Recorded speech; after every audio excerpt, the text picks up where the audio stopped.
You are warmly welcome to Steady Right Hub.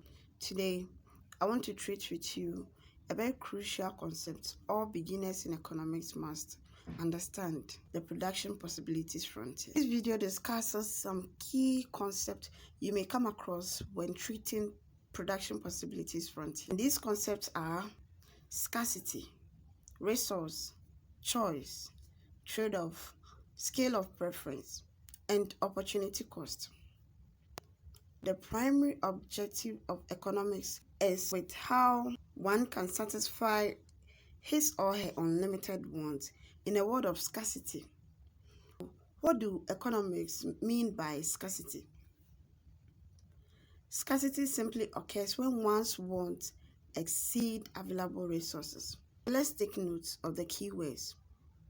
So when our wants exceed available resources. We all know that as humans, we have numerous wants, and when we are given the chance to list all that we need, I think it will be much. But also, the resources we have at hand are limited, and therefore there is scarcity. So simply put, our wants can be the desires we have, and the needs can also be the things we need in our daily life activities. These wants and needs can be in the form of food, the food we eat, the clothes we put on, where we live, the desire to own a car, to get a PC, to have education, and to even have friends, and own a private jet.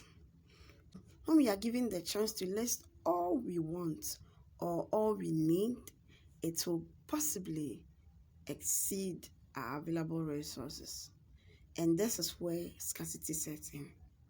Talking about resources, what are resources at all? Resources are the services or the assets used in the production of goods and services. To do what? To satisfy human needs or wants. The key words here are: it can either be a service or an asset, but used for production of goods and services to satisfy human wants. Economists have grouped these resources into three categories. We have human resource, natural resource, and capital resource. Let's see what these categories mean. Talking about human resource simply means labor, and labor is the human effort spent in the production of goods and services. It also means the effort we put in the production of goods and services. In production, we see people putting in effort, either with their strength, either with machines, or anything. So anything that involves the efforts of human as labor. And the payment or the reward for labor is wages. That is why every worker expects to be paid at the end of rendering a service. Labor can either be in the form of physical labor or mental labor. What do you mean by physical labor? Physical labor is when one uses his manpower or strength in doing something in production. So let's say a man uses his strength to dig a hole, or a man uses his strength to carry load. That is physical labor. And with the mental labor, we can talk about a manager in a firm, or an accountant performing accounting functions, a lawyer in a law firm, a military man. All these are mental labor. Now, land or natural resource. When we are talking about land in economics, it doesn't necessarily mean the geographic land we all know. But in economics, land also comprises all natural resources, including the geographic land. what comes in mind when we talk about all natural resources? It can be the sunlight, it can be wind, it can be water, it can be coal, it can be petroleum, it can be oil, it can be the fishery or the forest. Anything natural that is used in the production of goods and services is known as land in economics. The payment or the reward for land is rent. We have three types of land in economics. These are the flow, the renewable, and the exhaustible. What do economists mean by flow resource, or what is flow resource? Flow resource simply means the natural resources that are used as at when and where they are available, because they are neither renewable nor exhaustible. Let's say if a company wants to produce solar energy, the best place to set this firm is in Africa, so that the firm can have access to daily sunlight or sun rays for the production of solar energy. We say that sun, wind, and water are all flow resources because we can only use them when and where they are available. Renewable resource, on the other hand, is the type of resource that naturally renews itself, irrespective of how they are used. So let's say renewable resources replenish themselves any moment or any time. A perfect example is the forest. While other trees are being cut down, new ones also grow to replace the cut down ones. And looking at the fishery also, we've been eating fish all this while since we were born, but the sea keeps producing fishes for our consumption. These are all renewable resources. The third type, being exhaustible resource, on the other hand, are the type of resources that cannot renew itself and are exhaustible. They cannot replenish themselves. When they are out of supply, you cannot get any. These are the three types of land or natural resources we have in economics. The flow, being that you get them and use them as at when and where they are available. Flow resources are neither renewable or exhaustible. And renewable resources, on the other hand, are resources that can renew itself irrespective of how much they are used. We gave an example of fishery, and the forest. Exhaustible resources are also the resources or the type of resources that get exhausted and cannot be replaced or cannot renew itself. A perfect example of this type of resource is coal or petroleum or gas. These resources can get finished at any time. Now on capital. What is capital? Can we say money is capital? Let's see what economists mean by capital. Capital means all man-made goods which are used for further production of goods and services. We should take note that capital are already man-made goods, but they are also used for further production of goods and services. So we know that machines are made by man, but then we use machinery to produce other goods as well. Factories are built by man, but we use factories for production as well. Equipment and any raw materials are mostly produced by man, but they all are used for further production of goods and services, and these are what we term as capital resource. Take note, economists do not mean money when they talk about capital. Capital doesn't mean money at all, but rather includes all man-made goods that we use for production. The payment for capital, or the reward we derive from capital, is interest. We invest to get capital, and the reward we also gain is interest. There are about 4 types of capital resources. These are fixed capital, circulating capital, sunk capital, and floating capital. Let us briefly discuss what these types of capital mean and strike some differences amongst them. Taking note of this, fixed capital has long life and can be used over and over again in the production process. This means that fixed capital are continuously used in the process of production. This can be in the form of machinery, tools, equipment, factory, warehouses, plants, and so on. These are capital we use continuously and have a very long lifespan. They are durable. Circulatory capital, on the other hand, are producer goods that can be used for specific purposes and are used only once in production. Unlike fixed capital that are used continuously and have a very long lifespan, circulating capital are used only once in production. Most of the times, this type of capital are seen in the end product.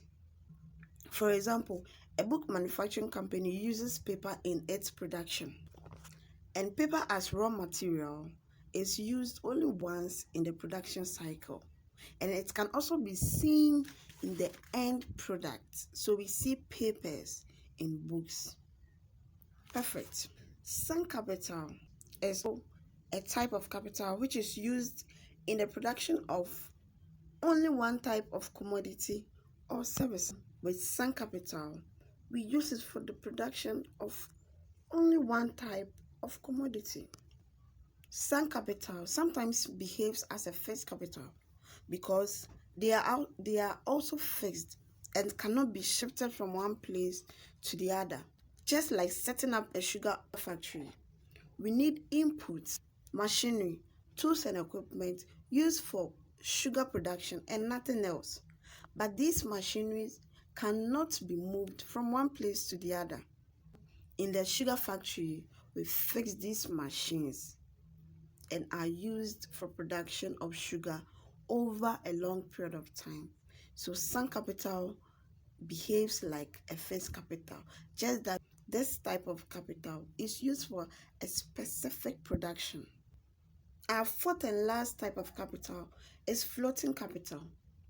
And with floating capital, it is simply the producer goods that are not restricted for any specific purpose, but it is also a necessary capital. I call this capital a necessity because it is used in all industries. Example of this capital can be fuel, electricity, other raw materials, money. These are floating capital, and they cut across in production. Irrespective of what you are producing, you need this form of capital. If not all, some of this capital. Industries or factories need fuel, if not for anything, for transportation.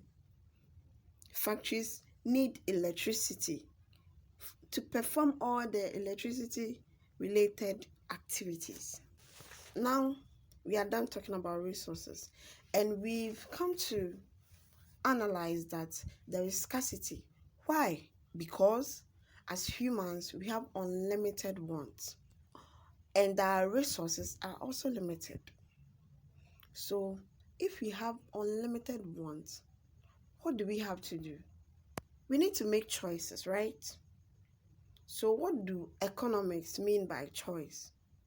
Making a choice is the act of selecting an item or items from a list of various items.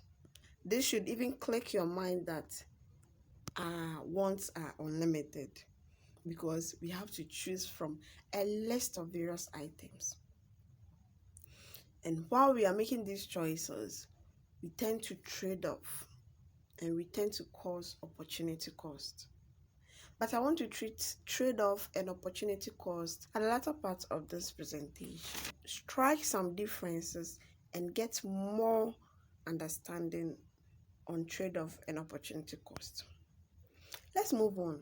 So while we have to make choices, or we have to do selection of items in a list of items, or among a list of items, we need a tool, or we need a technique, and economists have been able to derive a technique or a model that helps in making easier selection.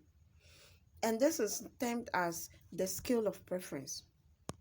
So the scale of preference is simply a table or a schedule that contains a list of various items arranged in order of preference or in order of priority. On the scale of preference, you have a list of items, but you just don't list your items because you need them, but you list them according to your priority, according to how important the items are to you at the moment. Let's just do a quick exercise here. Let's say as an economics student, you need a lot of items. Your needs or your wants are many. Let's say as an economics student, you need a dormitory or you need a room on campus. One, you need to pay your fees. You need a laptop. You may need a calculator. You have to get pamphlets or books. You need to clothe yourself. You need food. You need transportation and a whole lot of things. So now let's say as a typical Ghanaian, my parent gives me 5,000 Ghana cedis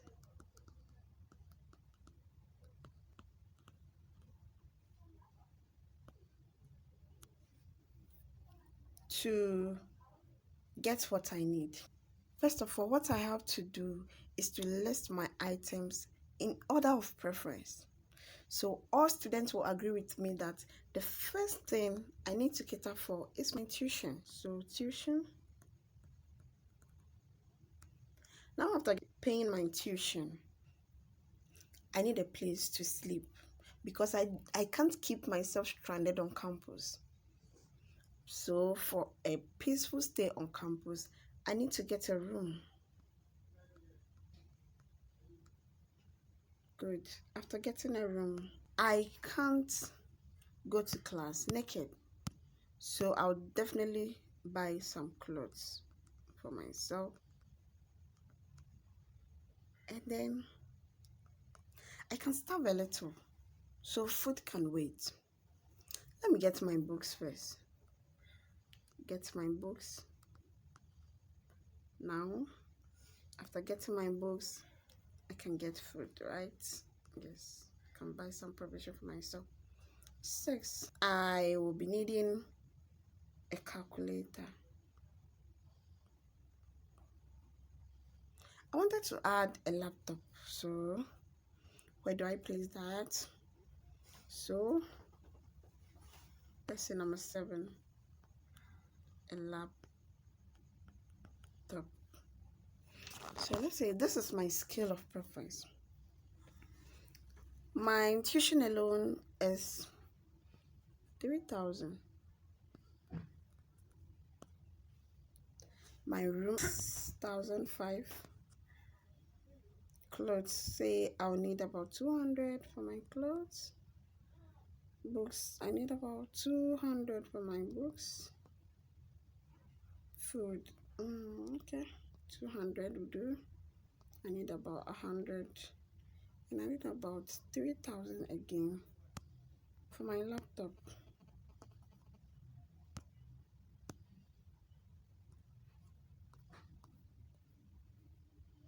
You can agree with me that even though we've not done the total, it is beyond what I have as at 5,000 cedis. So my room and my tuition alone cost 4,500, plus my clothes 4,700, books 4,900, food 5,100. Let's just put end here. So you see that even my table confirms that my wants exceed what I have as resource. And this time around is a floating capital, right? Money. So what do? I have to do selection. And in the process of selecting these items, I trade off. We are back to trade off. Trade off refers to all other alternatives which are foregone to do what we want. Or in other words, trade-off refers to all other alternatives which are sacrificed to obtain another. The alternatives we forego to obtain another is trade-off. Let's go back to the table. I have my tuition, I have room, I need to get clothes, I need to get books, food, calculator, and laptop. Now, what I need exceeds what I have, the money I have. So I definitely would trade off. I need to do selection, get some, and leave other. This is where you need to make a decision, because definitely you would trade off. For me, I will still get my tuition paid, and I will still get my room. After getting my room, I still have about 500 cedis left. So I'll trade off my clothes. So because definitely from home I have some clothes. So I'll trade off clothes to get my books. Do you get it? I believe you understand what is going on. So getting my books, I still have about 300 left. Now I think because I have clothes from home, why not get food? I'll get food stuff. 200 cedis. I have about 100 cedis left, so I can get my calculator. On this scale of preference, I have forgone buying clothes and buying laptop in order to get what I need most. So this is all about trade-off and scale of preference. While we are making trade-off, we tend to cost opportunity cost. Trade-off and opportunity cost happen at the same time, but the meaning are different. So when we say opportunity cost, it is just the expected return on an investment other than the existing one. In other terms, the benefits that one would have derived from a trade-off is the opportunity cost. Simple as that. So the benefits of the item we forgone, or the item that was sacrificed, is the opportunity cost. Can we go back to our example? So back to our table. We traded off laptop. Now, what is the opportunity cost of laptop? The opportunity cost for laptop is the purpose that the laptop will serve to me as a student. I know that the laptop can help with my research, my assignment, and even tutorials. So all these benefits have been forgone, and economists term this benefit forgone as opportunity cost. see some key differences between trade-off and opportunity cost. So, on the hand of trade-off, we talk about the choices we sacrifice. So, the item in question that we are sacrificing is the trade-off. Opportunity cost, on the other hand, is the value of the next best alternative. So the value of the item that we have sacrificed is the opportunity cost. We can ask ourselves a question like, what is given up to get what is wanted? What have we given up to get what we wanted? It is still talking about the item in question when it comes to trade-off. Opportunity cost, on the other hand, may ask you what could have been done with what was given up. So the opportunity cost is still talking about the purpose, the value of the item in question, or the item that has been sacrificed. I believe this would do you much good to get the differences between trade-off and opportunity cost. I'll talk more about opportunity cost in the next video, but let's see some exceptional cases to consider when analyzing opportunity cost. There are some exceptional cases that we need to consider. One of these exceptional cases is when dealing with free goods. What are free goods? Free goods are produced by nature. They are free by nature, and they are also in abundance. So it can be air, it can be sun, water, even snow are all free goods. And we are saying that free goods have zero opportunity cost because their total supply exceeds total demand. So as an example, I see this to be a perfect example because I personally have been breathing air since I was born, and I know you do same. And the supply of air is constant. There has not been any time that one may think that, oh, why not store up today's air for tomorrow? Because this is produced by nature in abundance. Therefore, we don't have to sacrifice to get the other. And out of that, there is no opportunity cost at all. Another exceptional case to consider when dealing with opportunity cost is single-use factors. What are single-use factors? These are factors that do not have any alternative use. They are used for specific things. We all know that resources will only have a positive opportunity cost if it has alternative use. But if there is none or no alternative use, then opportunity cost does not exist at all. A resource only has an opportunity cost if it has alternative use. But if no such alternative exists, then there is no opportunity cost involved in keeping it idle.